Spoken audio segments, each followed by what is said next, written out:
Major moan for the 1.3 billion Catholics around the world, Pope Francis has passed away. Willkommen auf unserer spannenden Entdeckungsreise. Ein Moment, der die älteste Kirche der Welt in ihren Grundfesten erschüttert hat. Papst Franziskus ist gestorben und hinterlässt nicht nur ein Vermächtnis, sondern auch eine letzte Botschaft, die von einem Geheimnis umhüllt ist. Während mehr als 1 Milliarde Katholiken ihre Augen auf den Petersplatz richten, werden uralte Petersplatz richten, entfalten sich bereits alte vatikanische Traditionen. Nur wenige Tage vor seinem Tod sprach der Papst Worte, die niemand erwartet hatte. Kein Segen, kein Abschied, sondern eine seltsame und beunruhigende Botschaft, die nun weltweit Fragen aufwirft. Was genau hat er gesagt? Warum hat er diesen Moment gewählt?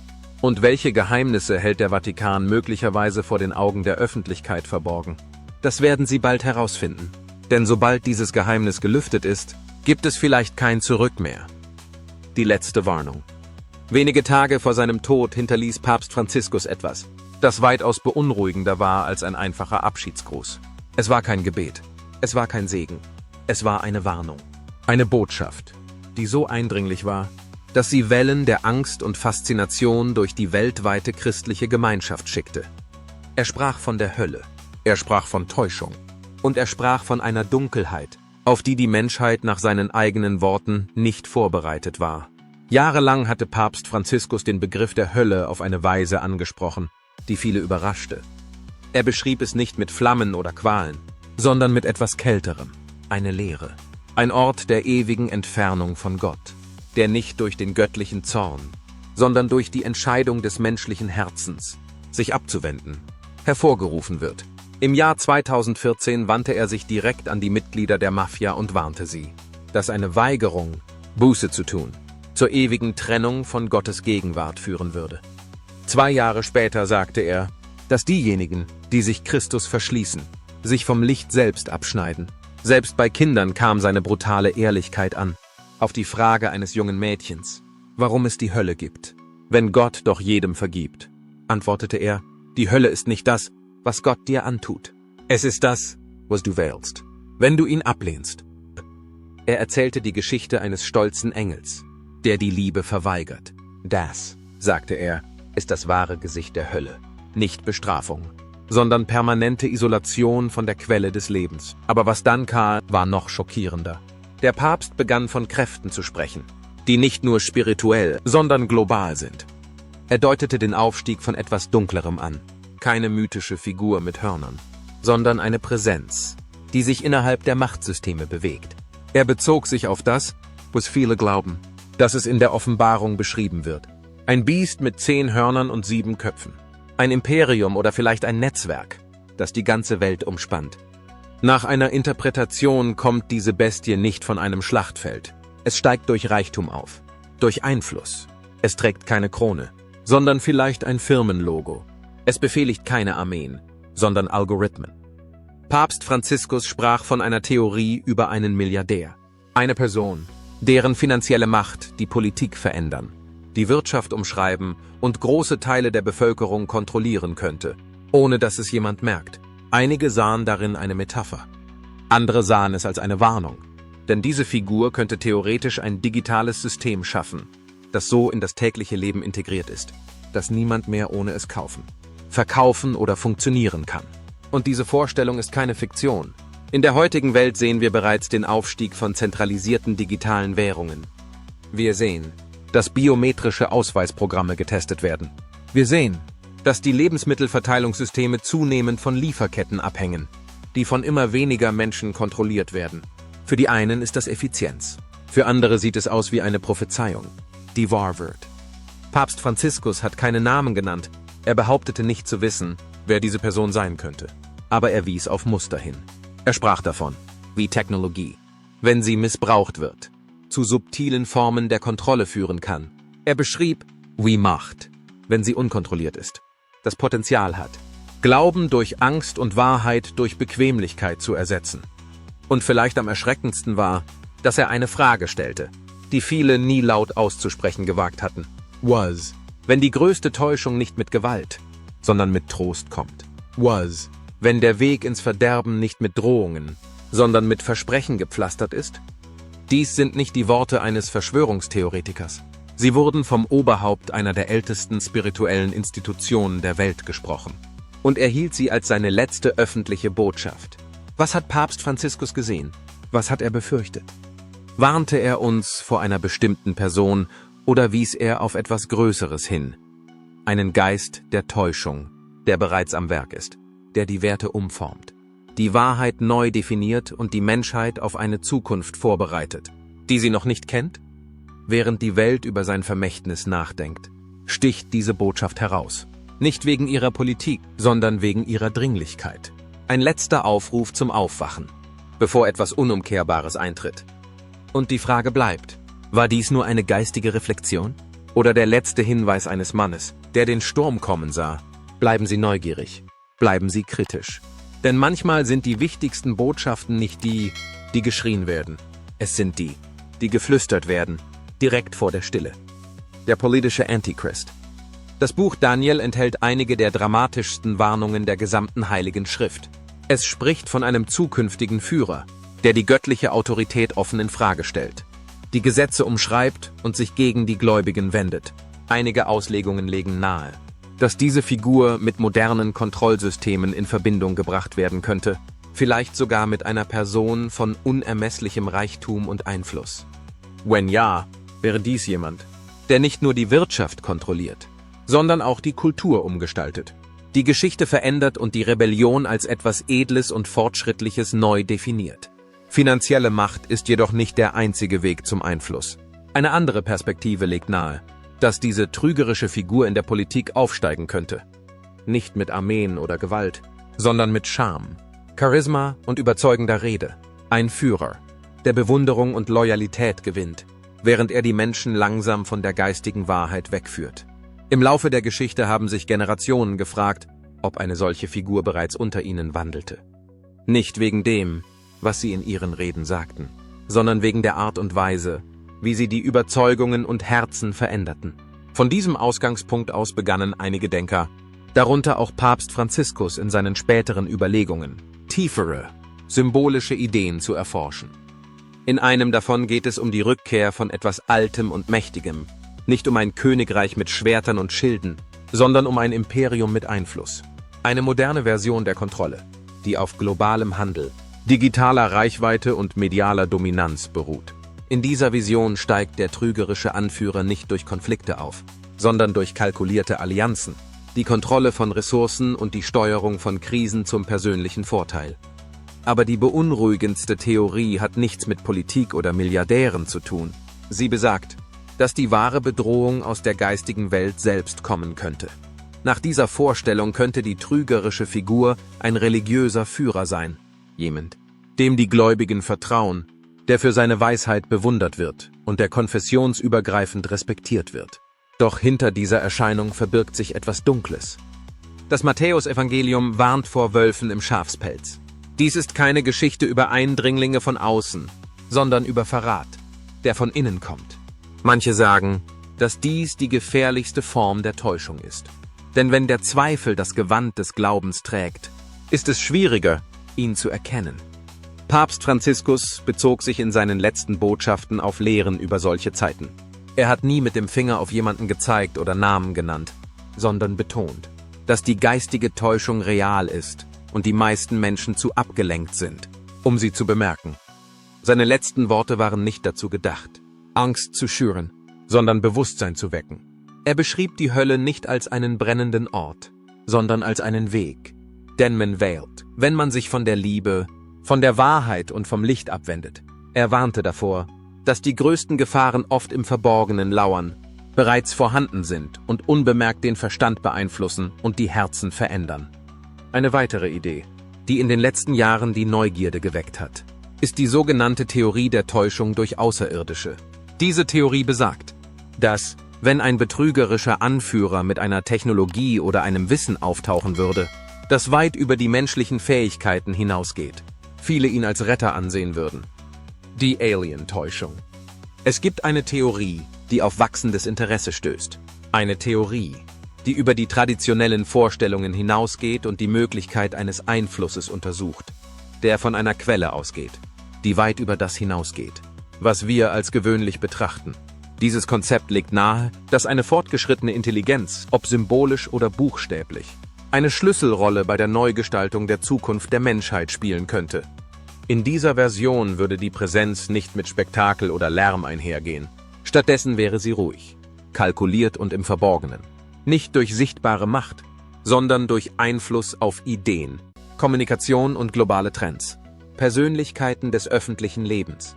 Institutionen und sogar Gemeinschaften könnten unwissentlich einem Weg folgen, der von etwas geprägt ist, das sie nicht vollständig verstehen. Diese Theorie konzentriert sich nicht auf Science-Fiction-Bilder, sondern auf die Macht der Illusion und der Überzeugung. Sie fragt, könnten die Menschen von einer Botschaft angezogen werden, die Frieden und Einheit verspricht, während sie sich langsam von tieferen Wahrheiten entfernen? Doch damit ist die Diskussion noch nicht zu Ende. Eine andere Perspektive verlagert den Fokus von einer einzelnen Figur auf ein subtileres und weit verbreitetes Phänomen.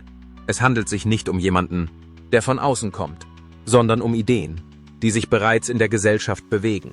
Dies wird manchmal als Geist der Täuschung-Theorie bezeichnet. Nach dieser Interpretation geschehen die stärksten Veränderungen nicht durch Konflikte, sondern durch langsame und stille Veränderungen. Es beginnt mit kleinen Veränderungen in der Art und Weise, wie Menschen Recht und Unrecht definieren, in dem, was die Gesellschaft als normal akzeptiert, und in der Art und Weise, wie Einzelne sich zu den Werten verhalten, die ihre Gemeinschaften einst zusammenhielten. Einst waren heilige Texte in Schulen, öffentlichen Gebäuden und Familienräumen zu finden.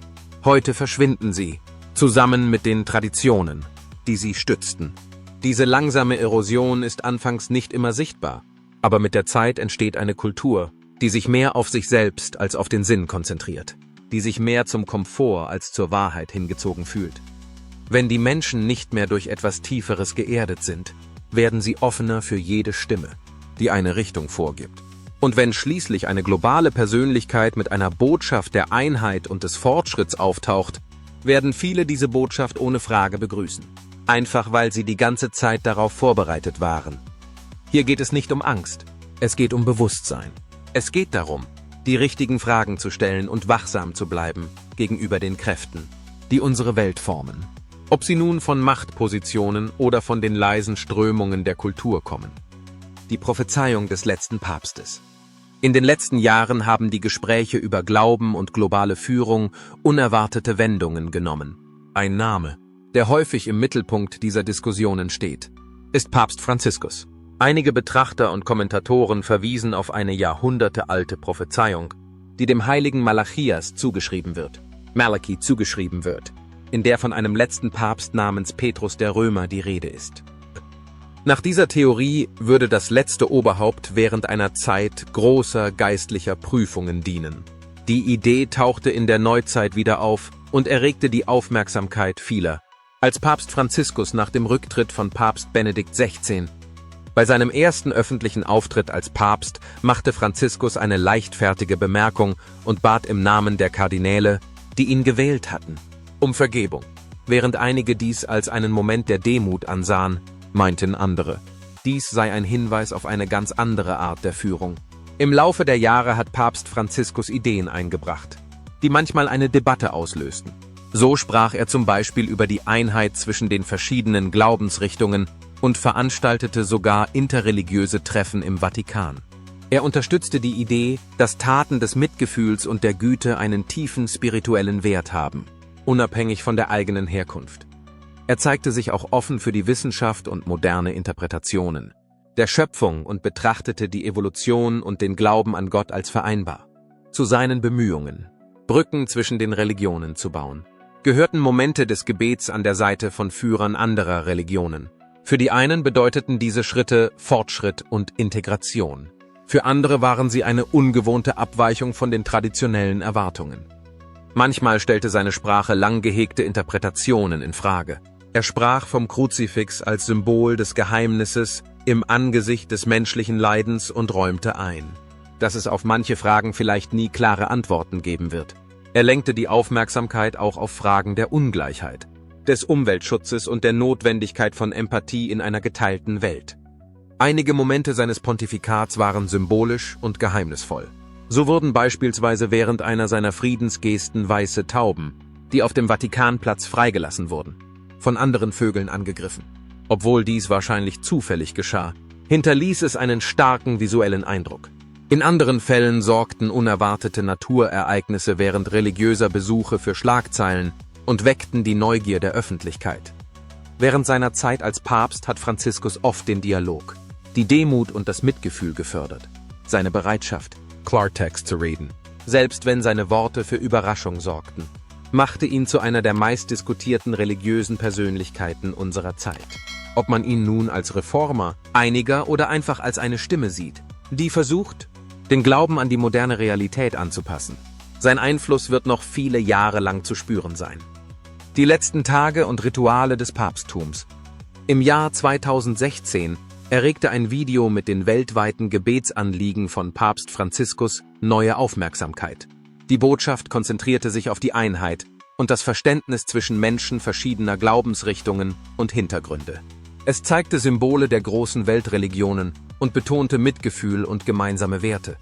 Einigen Betrachtern fiel auf, dass die Bilder eine direkte christliche Ikonographie vermieden, was zu unterschiedlichen Interpretationen führte.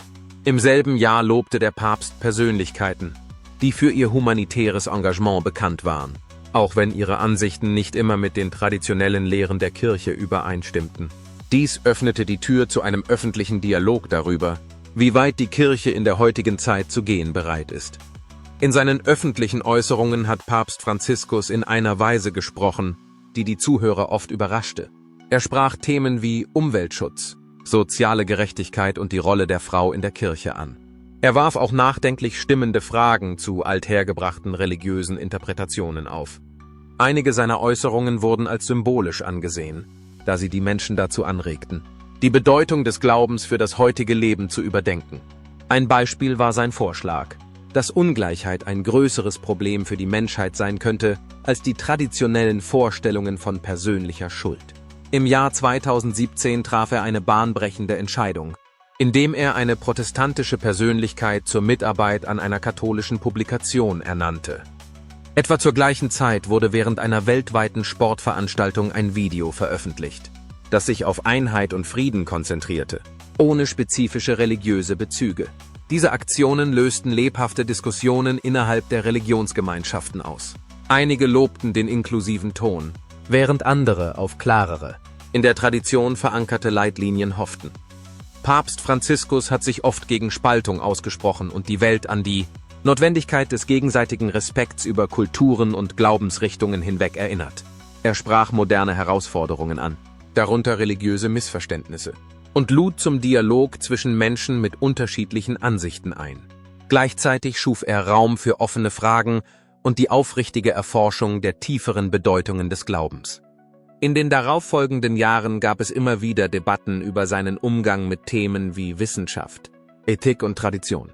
Er traf sich mit verschiedenen geistlichen Führern, nahm an interreligiösen Gebetsstunden teil und betonte vor allem die gemeinsame Menschlichkeit.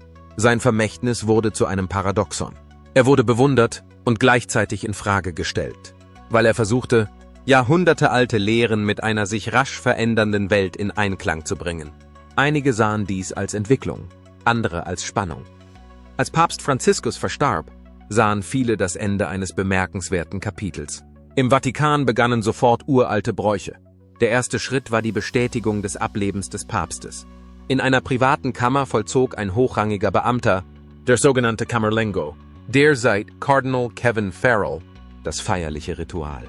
Er rief den Geburtsnamen des Papstes dreimal laut auf. Als keine Antwort kam, erklärte die Tradition seine irdische Rolle für beendet.